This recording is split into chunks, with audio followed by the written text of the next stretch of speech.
છેલ્લા ઘણા સમયથી ચાલી રહેલા ખેડૂતો અને વીજ કંપનીઓ વચ્ચેનો વિવાદ હવે વધુ વકર્યો છે। પહેલા રેલી યોજી અને હવે આમરણ ઉપવાસ પર ખેડૂતો બેસી ગયા છે। શું છે સમગ્ર માહિતી, વિગતે ચર્ચા કરીએ। નમસ્કાર, આપ જોઈ રહ્યા છો ચક્રવાત ન્યૂઝ। હું છું આપની સાથે નિધિ।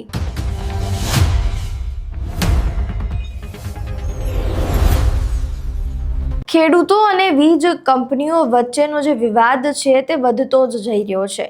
વીજ કંપનીઓ જે છે તેઓએ વીજળી ઉત્પન્ન કરવા માટે અને વીજળીઓ પહોંચાડવા માટે અલગ અલગ વીજપોલના થાંભલાઓ ખેતરોમાં ઊભા કરવામાં આવ્યા છે।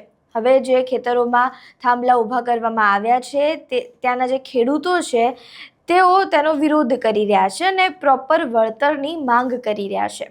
અલગ અલગ જગ્યાએથી અલગ અલગ દ્રશ્યો સામે આવ્યા કે જ્યાં આગળ ખેડૂતો દ્વારા તે વીજ પોલનો જે થાંભલો છે તેને પાડી દેવામાં આવ્યો, અલગ અલગ પાર્ટ્સ કરી દેવામાં આવ્યા। એવા ઘણા બધા જે વિડીયો છે તે સામે પણ આવ્યા। ત્યારે હવે જ્યારે આ વિવાદ વધુ વકર્યો ત્યારે ખેડૂતો દ્વારા એક રેલીનું આયોજન કરવામાં આવ્યું।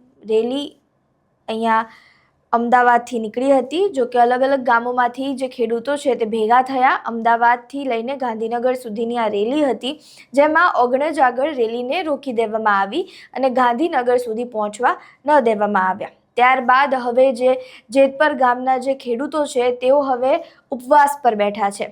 ઉપવાસ પર જ્યારે ખેડૂતો બેઠા છે તેમનું રેગ્યુલર ચેકઅપ થઈ રહ્યું છે। આજે તેમનો બીજો દિવસ છે ઉપવાસનો, તેમાં એક ખેડૂતની તબિયત હવે લથડી છે। ત્યારે ઉપવાસ પર બેઠેલા જે ખેડૂતો છે, જે તબિયત બગડી છે તેને લઈને હવે જે ખેડૂત આગેવાન છે તેમની પ્રતિક્રિયા સામે આવી છે। તેઓ શું કહી રહ્યા છે તે સાંભળો। કઈ માંગણીઓને લઈ અને આજથી ઉપવાસ આંદોલન અમારે અત્યારે ખેડૂતો માંગણી તો પેલી એ છે કે પરિપત્ર પ્રમાણે નહીં, વળતર જોશે કાયદા મુજબ।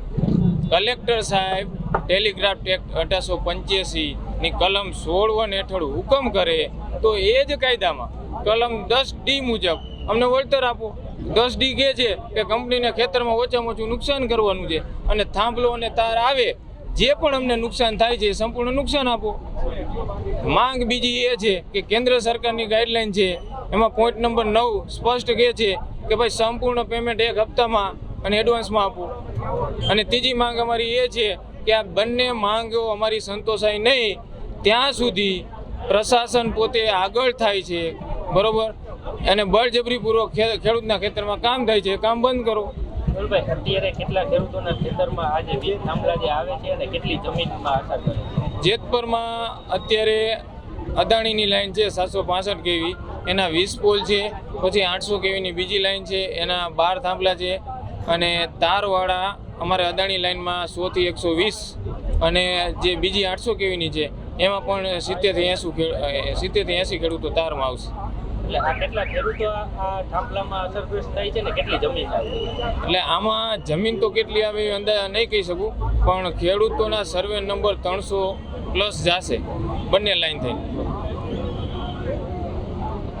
હવે અહીંયા જે જેતપર ગામના વતની છે અને મોરબીના ધારાસભ્ય એવા કાંતિ અમૃતિયાના જે ભાઈ છે તેમની પણ પ્રતિક્રિયા સામે આવી છે। તેઓ કહી રહ્યા છે કે અમે ગાંધી ચિંધ્યા માર્ગે અત્યારે ચાલી રહ્યા છે, પરંતુ જરૂર પડશે તો સરદારના માર્ગે પણ અમે ચાલીશું, પરંતુ ખેડૂતોનો જે અધિકાર છે તે અમે મેળવીને જ રહીશું। વધુમાં તેઓ શું કહી રહ્યા છે તે સાંભળો। ખેડૂત દીકરો હું, ખેતીવાળો માણા હું, કાંઈ રાજકીય મારે કોઈ જોતું નથી। મારે ખેતી, મારા ભાઈ બહેનો અને દેશના જેટલા ખેડૂત છે જેને તકલીફ પડી બધા એક થઈ અને એક લડવાનું છે। શું માંગ છે? અત્યારે તમે શેની શરૂઆત કરી છે ને આ લડત ક્યાં લગી ચાલુ રાખશો? હજી આ તો ટ્રેલર જે પિક્ચર બાકી, તમે ગાંધીજી માર્ગ આજથી ચાલુ કર્યો એ પછી સરદારજી માર્ગ ચાલુ કરવાનો। કેટલા ખેડૂતો આ મણક ઉપર બેઠા તો કેટલા ગામનું સમર્થન? ઘણા બધા ગામનો સમર્થ છે, તમામ ગામના તમામ બધા અહીંયા આવશે। હજી કેટલા ખેડૂતો બેઠા? અત્યારે તો મેં 10 જણા બેઠા, 5 જણા, 5 બેઠા છે। 5 બેઠા ક્યાં સુધી બેઠા? જ્યાં સુધી આ ન પૂરું થાય ત્યાં સુધી। રાકેશભાઈ, અત્યારે મૂળ પ્રશ્ન શું છે એની થોડીક વાત કરો કે શું કામ તમે લડત કરો? અમે લડત બધે હાથ જોડી લીધા, બધુંય કરી લીધું। હવે અમારી લડત એ કે આ ટાવર અમારો ગામમાં માનો કે વચનો હોય જે હોય એને ભાડું મળે અમારે ખેડૂતને જે થાંભ લાવે એને ભાડું નહીં, અને ધરતી અમારી માં છે, મામાં પૂછ્યા વિના અમારે માના પગ ઉપર માથે ચડી જવાનું? અમને ચડતા આવડશે, પછી ગરતા આવડશે, તારા તોડતા આવડશે. અમે ગાંધીજી માર્ગ લઈ પછી અમે બધું કરવાના. અને ખોટું રાજકીય ખોટું ઓલું કરવાનું બંધ કરો, રોટલા શેકવાનું બંધ કરો. રાકેશભાઈ, કૃષિ મંત્રી જીતુ વાઘાણીએ ગઈકાલે ગોંડલની અંદર એવું નિવેદન આપ્યું કે સરકાર આ અંગે વિચારી રહી છે, નીતિ કરી રહી છે, નીતિ બનાવવામાં આવશે, ખેડૂતોને હેરાન થવાની ચિંતા કરવાની જરૂર નથી. આને કઈ રીતના જુઓ છો? ખેડૂતોને હેરાન ન કરે તો વિશેષ સારું, કે હેરાન નહીં થાય, ખેડૂતો વહમાં થવાના. આ આપના ભાઈ કાંતિભાઈ અમૃતિયા રાજ્ય સરકારમાં મંત્રી છે, શું એના થકી તમે રજૂઆત કરી હતી અથવા તો સરકારમાં કોઈ વાત પહોંચાડી હતી કાંતિભાઈ થકી કે આવું મુશ્કેલી પડી રહી છે? કાંતિભાઈ ખુદ બધા મીડિયાવાળાને ખબર આવી ગયા. હું પોતે લાવ્યો મારા ભાઈ, પણ ભાઈમાં એવું રાજકારણ અલગ અને ખેતી અલગ, છતાં એને મહેનત કરીને રીતે કરી લીધી. છેલ્લે અમે મિટિંગ બધા તમામ અધિકારીઓ બધા એને કરી લીધું. ન પૈતું અને મારે અનક્ષેત્ર ચાલુ ઓલું ઉપવાસ આંદોલન ચાલુ કરવું પડ્યું. મોરબી, દ્વારકા અને સુરેન્દ્રનગર આ 3 જિલ્લા સૌથી વધારે પ્રભાવિત છે આ વીજ લાઈનને લઈને. તો અન્ય જે જિલ્લાઓના ખેડૂતો છે તેમને કોઈ આહવાન કરશો ખરા? બધા આવશે, તમામ આવશે. થોડુંક અમારે આજે ગાંધીનગર એક ભાગ ઓલો કરી નાખ્યો એટલે અમારે અહીંયાથી હવે બધા આવશે. સુરનગર બધા આવી ગયા. આ જેતપરમાં જે રીતના હમણાં ઉપવાસ શરૂ કરવામાં આવ્યા, આવા અન્ય જિલ્લાઓમાં થશે? કોઈ કમિટી બનાવવામાં આવશે? કોઈ કઈ રીતના? બધે થશે કમિટી, અહીંયાથી ચાલુ થાય, અહીંયા થશે, બધે ઉપવાસ આંદોલન થશે. ગાંધી માર્ગ બધે ચાલુ થશે, નકર સરદાર માર્ગ બધે ચાલુ થશે. એટલે હવે તમારી જે માંગણી છે આ માંગણીને જો સરકાર નહીં સંતોષે તો આગામી દિવસોની અંદર કઈ રીતના આંદોલન લઈ જવામાં આવશે? એ અમે અમારી રીતે કરશું. કઈ રીતના એ કોઈ આગળ સરદાર માર્ગ લેશું જ અમે. બરોબર છે.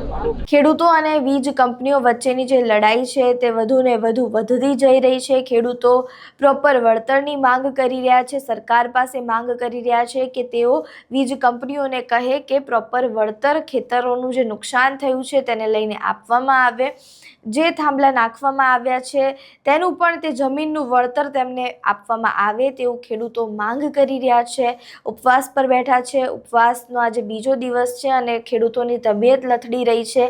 ત્યારે હવે અહીંયા જોવું રહ્યું કે આગળ શું ક્રિયા થાય છે, શું પ્રક્રિયા કરવામાં આવે છે સરકાર દ્વારા અને વીજ કંપનીઓ દ્વારા. તમારું આ સમગ્ર મામલે શું માનવું છે? તમારા મંતવ્યો અમને કમેન્ટ બોક્સમાં જરૂરથી જણાવજો. વિડીયો પસંદ આવ્યો હોય તો લાઇક, શેર, કમેન્ટ કરો અને મારી ચેનલને સબસ્ક્રાઇબ કરવાનું ભૂલતા નહીં. નમસ્કાર.